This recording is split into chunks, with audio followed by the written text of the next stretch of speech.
ان آیتوں کے اندر حضرت یوسف علیہ السلام کے واقعہ کا باقیہ حصہ کچھ اس طرح ذکر کیا گیا ہے کہ یوسف علیہ السلام کے بھائی جب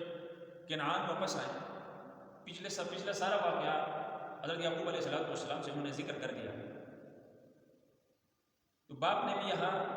امام قرطبی نے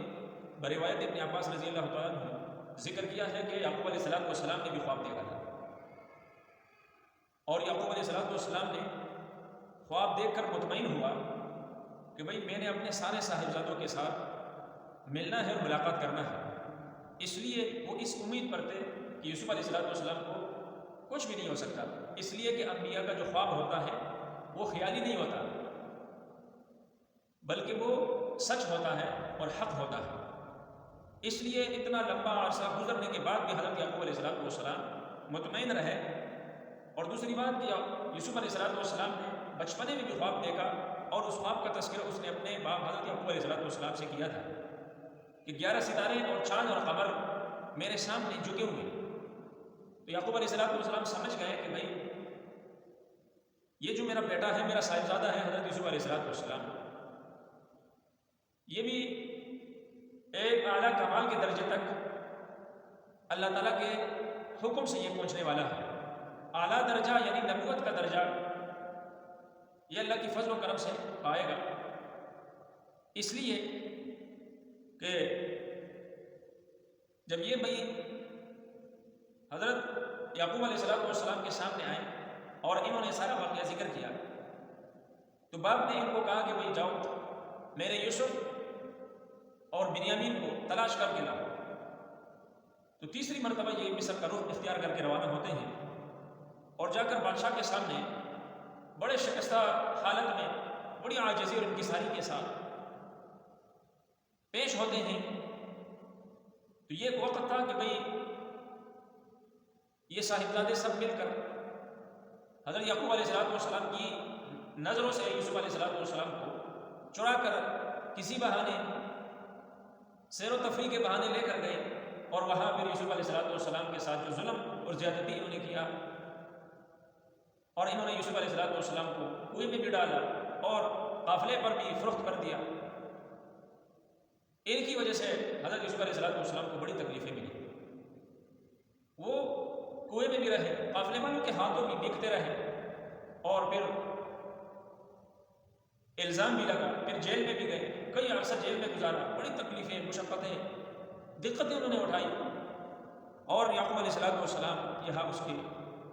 محبت میں، اس کے غم میں بڑے پریشان تھے۔ ان آیتوں کے اندر جو اللہ نے حضرت یوسف علیہ السلام کا واقعہ جو تسلسل کے ساتھ آپ سنتے آ رہے ہیں، بڑی حکمتوں کے ساتھ، بڑی تفصیل کے ساتھ، تو ان آیتوں کے اندر کہ جب یوسف علیہ السلام کے بھائی سیبارہ ان کے پاس آئے اور پیٹ کے لیے بھوک کے خاطر انہوں نے بھیک مانگی، اور ان کی شکستہ حالت کو دیکھ کر یوسف علیہ السلام سے رہا نہ کیا، اور اس سے پہلے کہ اللہ تعالیٰ نے سارے اسباب ان کے لیے جمع بھی کر دیے اور پورا بھی کر دیا، اب یوسف علیہ السلام اظہار کرنے لگے ان پر کہ هل علمتم ما فعلتم بيوسف واخی، کیا تم جانتے ہو کہ تم نے کیا کیا ہے یوسف علیہ السلام اور اس کے بھائی کے ساتھ؟ اذ انتم جاہلون، جبکہ تم اس وقت بے خبر تھے، تم جانتے نہیں تھے کہ نیکی کیا ہوتی ہے، بلائی کیا ہوتی ہے، خیر کیا ہوتا ہے، شر کیا ہوتا ہے، تم جاہل تھے۔ تو انہوں نے بھی وہ خواب چونکہ پہلے وہ سن چکے تھے، اور کچھ علامات اور اثرات اور بھی تھے جن کی وجہ سے انہوں نے کہا کہ بھئی انت یوسف، کیا تو یوسف ہے؟ قال انا یوسف وھذا اخی، یوسف علیہ السلام فرمانے لگے میں ہی یوسف ہوں اور یہ میرا بھائی ہے، بنیامین کی طرف اشارہ کر کے، اور فرمانے لگے کہ قد من اللہ علینا، اللہ تعالیٰ نے ہمارے اوپر بڑا کرم نوازی کا معاملہ فرمایا، اللہ نے بڑا احسان فرمایا، انہ من یتقی ویصبر فان اللہ لا یضیع اجر المحسنین، اور یہ نہیں کہا کہ بھئی میں بڑا پرہیزگار ہوں، میں بڑا متقی، میں بڑا اللہ سے ڈرنے والا اور میں بڑا صبر کرنے والا، بلکہ کہا اپنے بھائیوں کے سامنے کہ بھئی جو وقفہ اختیار کرتا ہے اور جو مصیبت پر صبر اختیار کرتا ہے تو اللہ تعالیٰ کسی نیکی کرنے والے کے اجر کو ضائع نہیں فرماتا، بلکہ اللہ تعالیٰ اس کے اجر میں، اس کی نیکیوں میں، اس کے اعمال میں اور اضافہ فرماتے ہیں۔ بہرحال یوسف علیہ السلام ان بھائیوں کی وجہ سے، ان کی حرکت کی وجہ سے کنویں میں گئے، قافلے والوں کے ہاتھ بکے، پھر مصر میں گئے، پھر تہمت لگی، پھر جیل میں گئے، جیل میں کیا عرصہ گزارا، بڑی تکلیفیں. یعنی آپ نے تفصیل کے ساتھ سنا کہ جیل کے اندر سارے جو جیلی تھے، جو قیدی تھے، وہ سب یوسف علیہ السلام کے کمالات دے کر، اس کی اخلاق دے کر، اور اس کی عبادت، اس کی عجز اور اس کا میٹھا بول دیکھ کر سب اس کے معتقد ہو گئے. اور جیلر بھی اس کہنے پر مجبور ہوا کہ اے یوسف، اگر میرے اپنی بس میں ہو یہ بات ہوتا تو میں کبھی بھی آپ کو جیل میں نہ رکھتا، بلکہ آپ کو رہائی ملا دیتا، آپ کو آزاد چھوڑ دیتا. لیکن جو کہ مجبور، یہاں تک کہ بلا کسی قصور کے، بلا کسی گناہ کے، بلا کسی جرم کے یوسف علیہ السلام جیل میں رہے اور وہاں اللہ کی عبادت کرتے رہے. کبھی اللہ کی رحمت سے وہ نا امید نہ ہوئے، مایوس نہ ہوئے. انہو من یتقی، اس کا نام ہے کہ ڈرنا، تقوی اختیار کرنا، اللہ تعالیٰ کی اطاعت کرنا اور ہر گناہ سے بچنے کا نام اور اللہ تعالیٰ کی اطاعت کا نام یہ تقوی ہے. اللہ کے احکام پر بندہ پورا اترے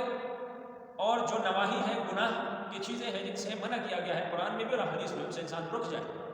بس یہ تقوی ہے.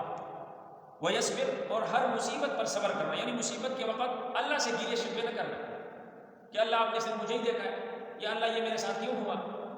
مصیبت بھی اللہ کی طرف سے آتی ہے، اور مصیبت کے بعد یا مصیبت سے پہلے جو راحت ہوتی ہے وہ بھی اللہ کی طرف سے آتی ہے. سارے انبیاء کے حالات اور واقعات آپ دیکھیں، پڑھیں، آپ حیران ہو جائیں گے. ہر پیغمبر پر تکلیف ضرور آئی ہے، امتحان ضرور آیا ہے، پریشانی، دکھ، درد انہیں ضرور پہنچا ہے، لیکن اس نے اللہ کے راستے کو نہیں چھوڑا، اللہ کی اطاعت کو نہیں چھوڑا، اور مصیبت کے وقت رب کو یاد کرتے رہے. اللہ تعالیٰ نے ان کو اٹھایا مصیبت سے نکال کر. فَإِنَّ مَعَ الْعُسْرِ يُسْرًا، ہر مصیبت، ہر تنگی کے بعد آسانی ضرور ہے، لیکن اس تنگی میں رہ کر